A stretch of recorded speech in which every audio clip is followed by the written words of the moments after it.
Le médecin employeur est soumis à deux types de responsabilités.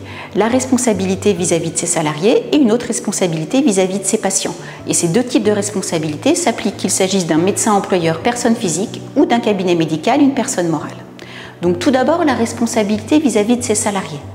Le médecin employeur de l'assistant médical doit lui fournir les moyens de travailler en toute sécurité.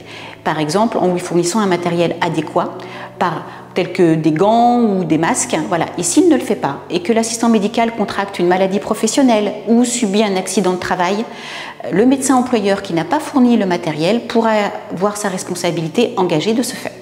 En termes de responsabilité médicale, Valérie vous l'a indiqué, le médecin reste bien évidemment responsable des actes de son assistant. En cas de dommage subi à un patient, c'est bien évidemment donc l'assurance RCP du médecin qui devrait intervenir.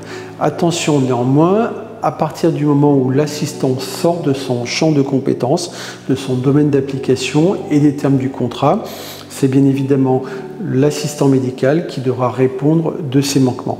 Imaginons par exemple qu'il se serve du fichier de votre cabinet médical pour envoyer un emailing à tous vos patients. Ce n'est bien évidemment pas dans son périmètre et là ce serait sa responsabilité directe. Attention également, en cas de procédure pénale, à la fois l'assistant médical et le médecin peuvent être concernés par une réclamation et chacun devra répondre de ses actes, ce qui est fondamental.